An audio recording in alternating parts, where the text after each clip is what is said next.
Hello, effectively day one of Moon 2. So, this post is going to be a little bit late today. I am running really late because I got completely distracted cleaning the house and everything else, and I've literally got to try and get this done in 10 minutes. So, today is day one of Moon 1, and it is effectively the apricot moon. So, in the lunar cycles of Daoism, or the Chinese lunar cycles, you have effectively the first moon is literally called the first moon. The second moon is called the apricot moon. Third moon is the peach moon. Fourth moon is the plum moon. Fifth moon is the pomegranate moon. Sixth moon is the lotus moon.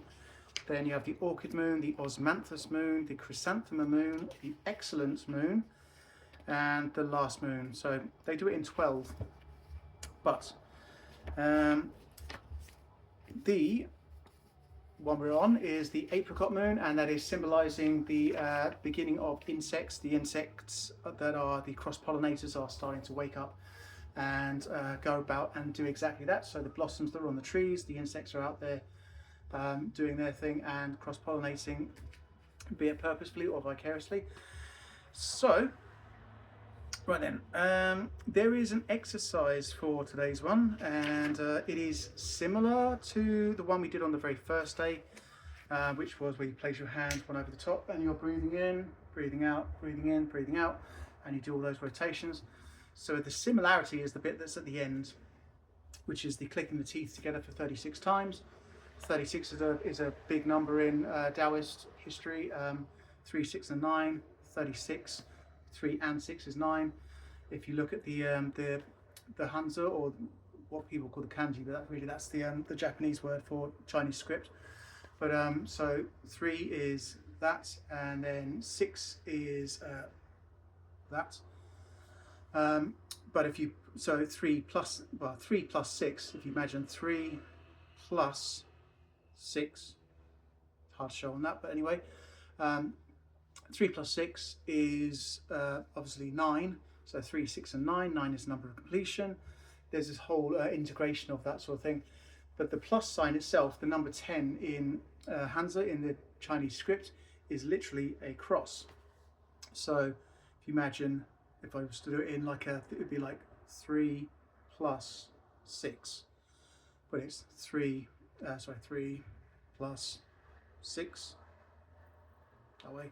Trying to do it backwards for the screen for some reason, but I'm not sure that works. But okay, so 36 is a big number. 8 is also a very big number. That's more about soul evolution, etc. But so the exercise is very similar. It's effectively the funky chicken. Yeah. So the main thing is be sat in a cross-legged position. That can be, and like myself, sat on a cushion, which gives you a little bit more elevation, takes pressure off your knees if you need to, just from damage from martial arts over the years. It allows your hips to sit a little bit more. You can do that. You can do half lotuses, you can do full lotus, whatever you're comfortable with. You can do it on a chair. The purpose is to be sat with your back upright. So rather than having your hands here and rotating, you're just rotating the head.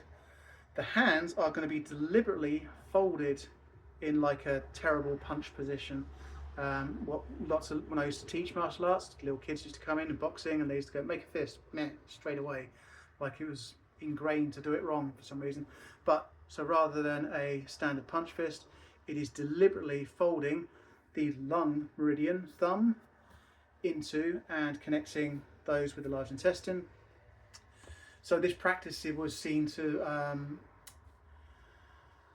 help the lungs, but help a lot of other things in immune system and immunity, and the lung is all to do with that as well. There is also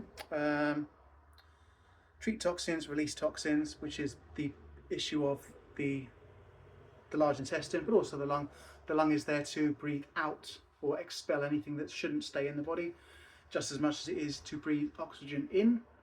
The large intestine is there to expel any kind of detritus or toxins out of the body that shouldn't be in. So you're connecting the thumb in on the center, also covering the pericardium, pericardium 8, Lao Gong. And that way, the hands literally are going to be here, and it is a specific funky chicken movement. So keeping the hands effectively in front of like the nipple area, the chest area, and the elbows go up, elbows go down.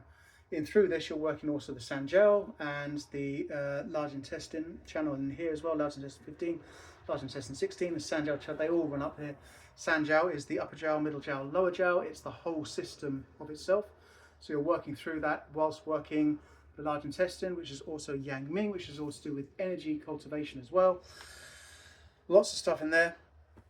But as you do this, your head should be turning, so it's up and down, and the synchronization doesn't matter too much, but you could do like 2 of these for every time you turn your head in.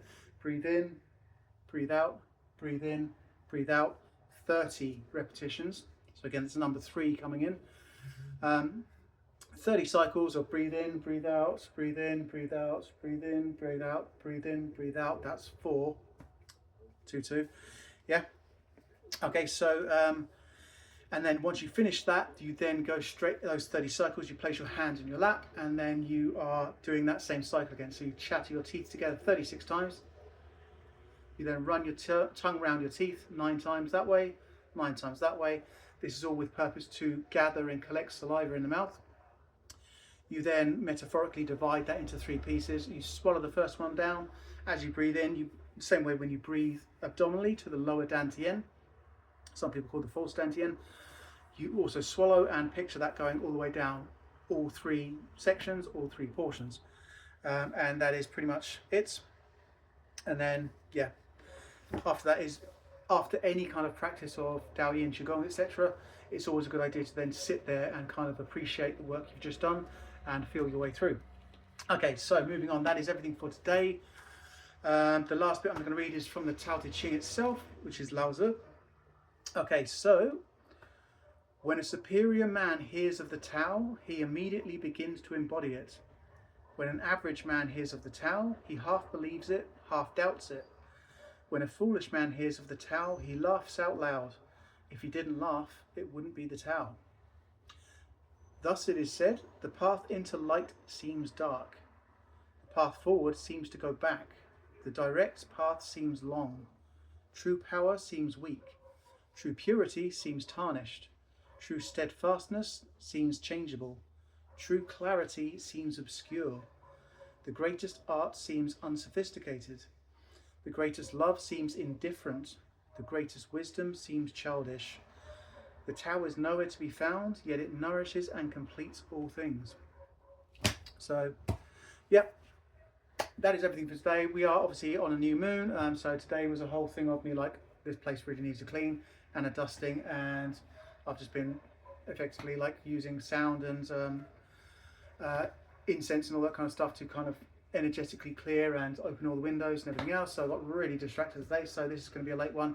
But that is everything for today, and tomorrow is day 2 of Moon 1, and it is looking at the Sun God. I will see you tomorrow.